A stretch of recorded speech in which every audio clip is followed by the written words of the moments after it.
Salam sejahtera, selamat beraktivitas. Semoga hari ini jauh lebih baik daripada hari-hari sebelumnya. Berkat Tuhan berkelimpahan di hidup kita. Kita baca firman Tuhan di dalam Wahyu pasal yang ke-17. Lalu datanglah seorang dari ketujuh malaikat yang membawa ketujuh cawan itu dan berkata kepadaku, "Mari ke sini, aku akan menunjukkan kepadamu putusan atas pelacur besar yang diuduk di tempat yang banyak airnya. Dengan dia raja-raja di bumi telah berbuat cabul dan penghuni bumi telah mabuk oleh anggur percabulannya.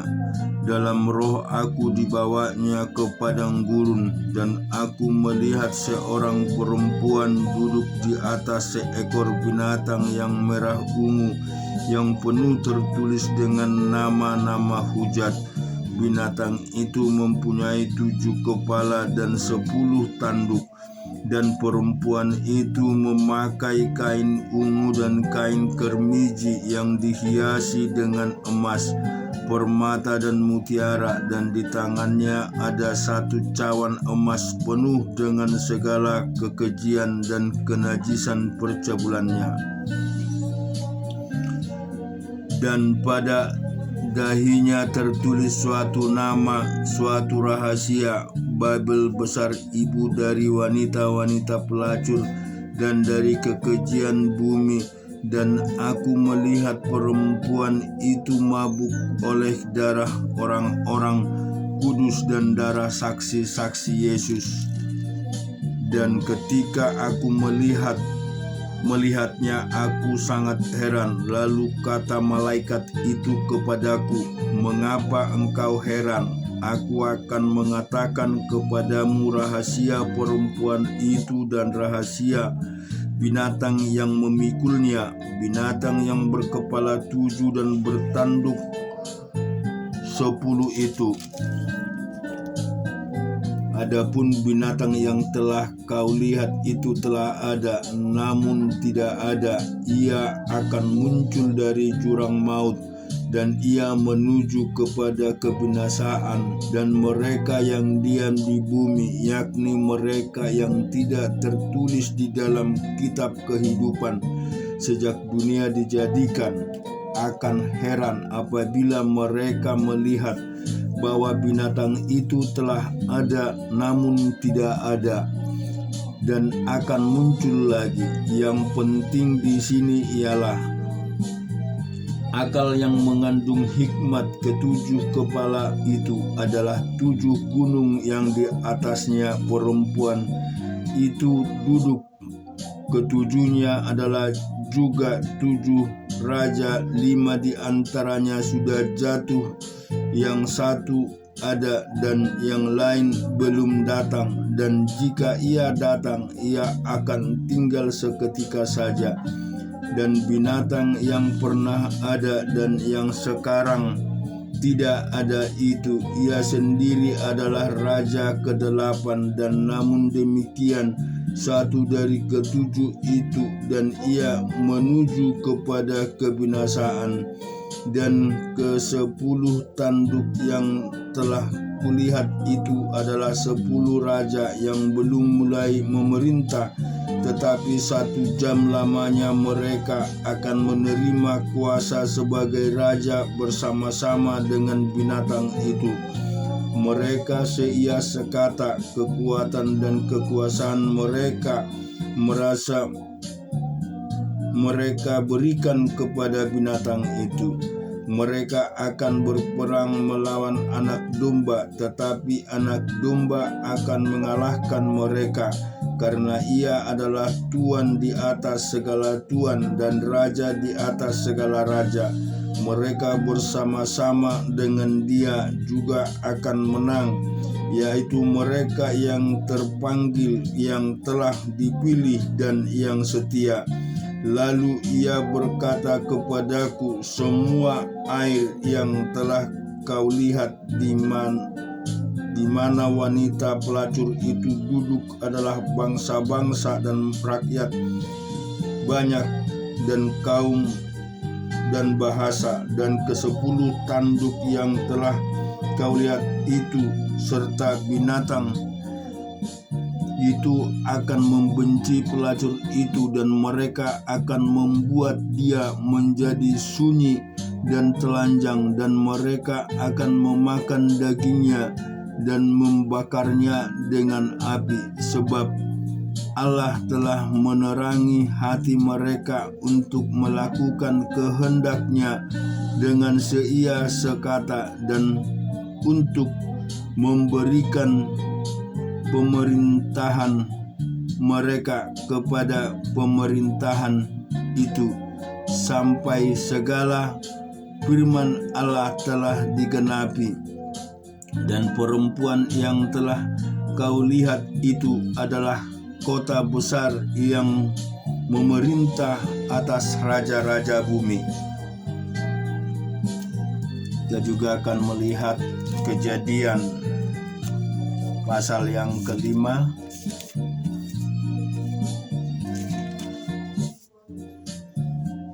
Inilah daftar keturunan Adam pada waktu manusia itu diciptakan oleh Allah. Dibuatnyalah dia menurut rupa Allah, laki-laki dan perempuan diciptakannya mereka.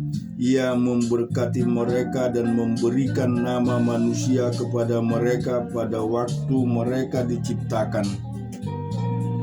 Setelah Adam diciptakan 130 tahun, ia memperanakkan seorang laki-laki menurut rupa dan gambarnya, lalu memberi nama Set kepadanya.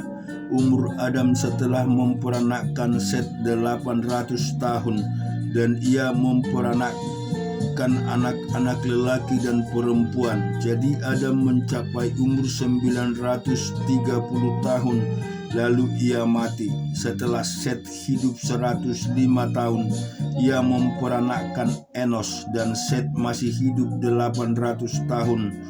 Setelah ia memperanakkan Enos, dan ia memperanakkan anak-anak lelaki dan perempuan. Jadi Set mencapai umur 912 tahun, lalu ia mati. Setelah Enos hidup 90 tahun, ia memperanakkan Kenan, dan Enos masih hidup 815 tahun. Setelah ia memperanakkan Kenan, dan ia memperanakkan anak-anak lelaki dan perempuan. Jadi Enos mencapai umur 905 tahun, lalu ia mati.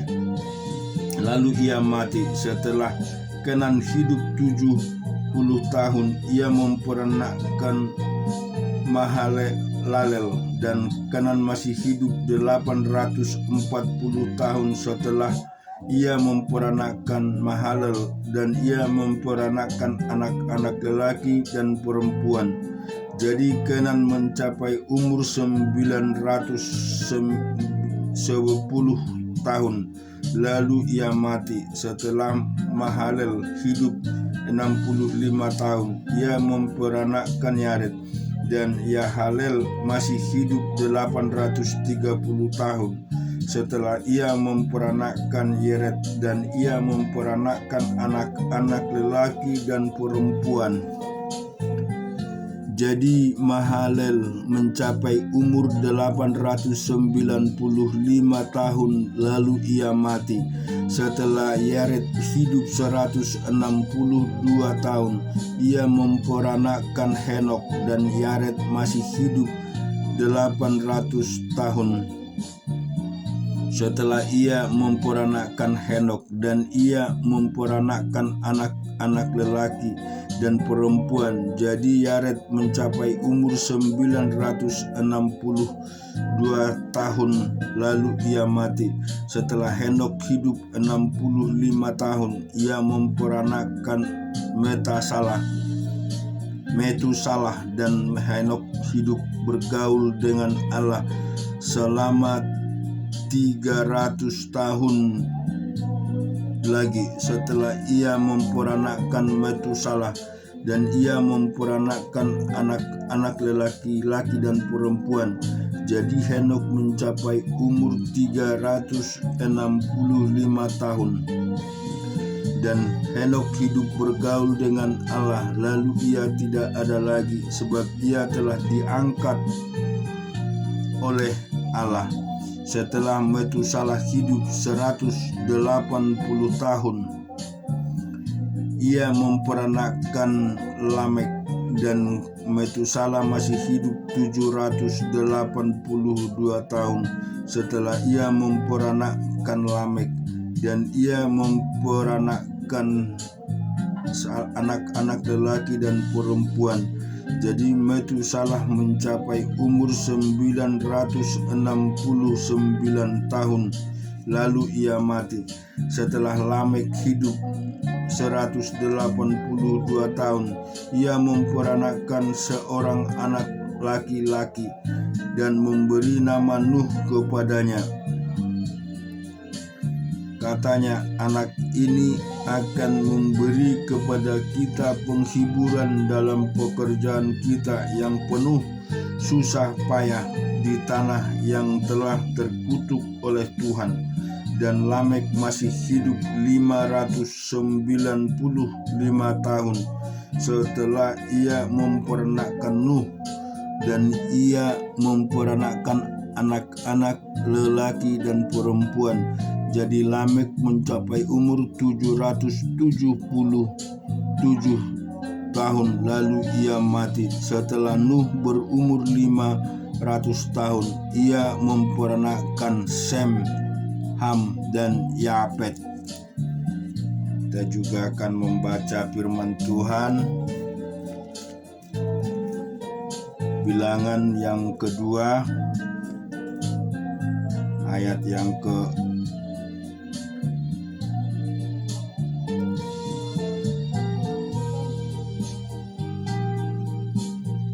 1 sampai dengan 33. Tuhan berfirman kepada Musa dan Harun, orang Israel harus berkemah masing-masing dekat panji-panjinya. Menurut lambang suku-sukunya, mereka harus berkemah di sekeliling kemah pertemuan agak jauh daripadanya. Yang berkemah di sebelah timur dekat panji-panjinya ia Laskar Yehuda menurut pasukan-pasukan mereka. Pemimpin Bani Yehuda ialah Nahason dan Abinadab. Pasukannya terdiri dari 74.600 orang yang dicatat. Yang berkemah di dekatnya ialah suku Isakar. Pemimpin Bani Isakar ialah Nathanael bin Juar. Pasukannya terdiri dari 54.400 orang yang dicatat. Kemudian suku Zebulon, pemimpin Bani Zebulon ialah Elihab bin Helum. Pasukannya terdiri dari 57.400 orang yang dicatat. Jumlah orang yang dicatat dalam Laskar Yehuda menurut pasukan-pasukan mereka ada 186.400 orang. Merekalah yang terdahulu berangkat. Panji-panji Laskar Ruben adalah di sebelah selatan menurut pasukan-pasukan mereka. Pemimpin Bani Ruben ialah Elizur bin Yeduar. Pasukannya terdiri dari 46.500 orang yang dicatat. Yang berkemah di dekatnya ialah suku Simeon. Pemimpin Bani Simeon ialah Lamu Selumuel bin Juriasdai. Pasukannya terdiri dari 5 pasukan 9.300 orang yang dicatat. Kemudian suku Gad, pemimpin Bani Gad ialah Elisab bin Rehuel. Pasukan yang terdiri dari 45.650 orang yang dicatat. Jumlah orang yang dicatat di dalam Laskar Ruben menurut pasukan-pasukan mereka adalah 150.400 orang. Mereka yang nomor 2 berangkat. Sesudah itu berangkatlah kemah pertemuan dengan laskar orang Lewi di tengah-tengah laskar yang lain itu. Sama seperti mereka berkemah, demikianlah juga mereka berangkat masing-masing di tempatnya menurut panji-panji mereka. Panji-panji laskar Efraim menurut pasukan-pasukan mereka adalah di sebelah barat. Pemimpin Bani Efraim ialah Elisama bin Amihud. Pasukannya terdiri dari 40.500 orang yang dicatat. Di dekatnya ialah suku Manase. Pemimpin Bani Manase ialah Gamaliel bin Pedasur. Pasukannya terdiri dari 32.200 orang yang dicatat. Kemudian suku Benyamin. Pemimpin Bani Benyamin ialah Abidan dan Gideoni. Pasukannya terdiri dari 35.400 orang yang dicatat. Jumlah orang yang dicatat dalam laskar Efraim menurut pasukan-pasukan mereka ada 108.100 orang. Merekalah yang nomor 3 berangkat. Panji-panji laskar dan adalah di sebelah utara menurut pasukan-pasukan mereka. Pemimpin Bani Dan ialah Ahieser bin Amiyadai. Pasukannya terdiri dari 62.700 orang yang dicatat. Yang berkemah di dekatnya ialah suku Aser. Pemimpin Bani Aser ialah Pagiel bin Okran. Pasukannya terdiri dari 41.500 orang yang dicatat. Kemudian suku Naftali. Pemimpin Bani Naftali ialah Ahira bin Enan. Pasukannya terdiri dari 53.400 orang yang dicatat. Jumlah orang yang dicatat dalam laskar dan ada 157.600 orang. Merekalah yang terkemudian berangkat menurut panji-panji mereka.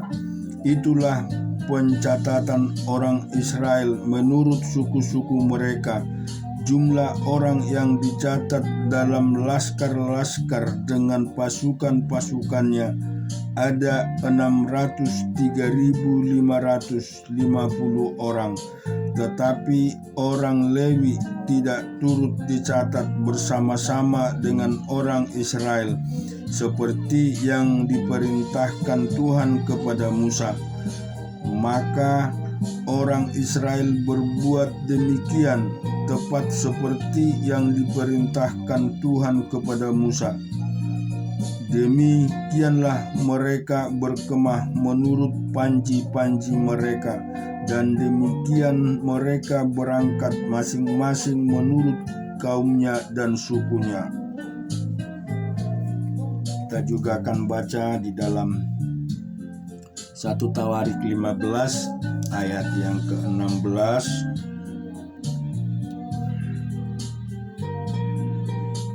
Daud memerintahkan para kepala orang Lewi itu supaya mereka menyuruh berdiri saudara-saudara sepuak mereka, yakni para penyanyi, dengan membawa alat-alat musik seperti gambus, kecapi, dan ceracap untuk mendengarkan dengan nyaring lagu-lagu gembira.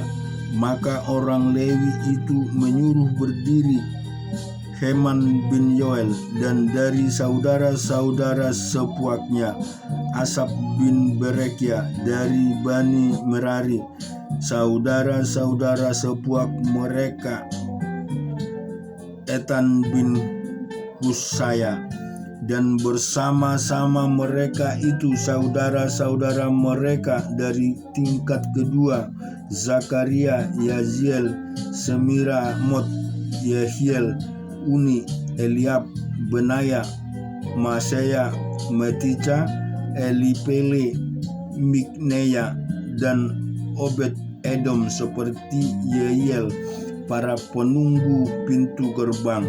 Para penyanyi yakni Heman, Asap, dan Etan harus memperdengarkan lagu dengan ceracap tembaga. Zakaria, Eziel, Semiramot, Yehiel, Uni, Elihab, Maaseya, Benaya harus memainkan gambus yang tinggi nadanya. Sedang Metika, Elipele, Mikneya, Obed Edom, Yeiel, dan Azasia harus memainkan kecapi yang 8 nada lebih rendah tingkatnya untuk mengiringi nyanyian. Kenayan pemimpin orang Lewi mendapat tugas pengangkutan. Ia mengepalai pengangkutan sebab ia paham dalam hal itu.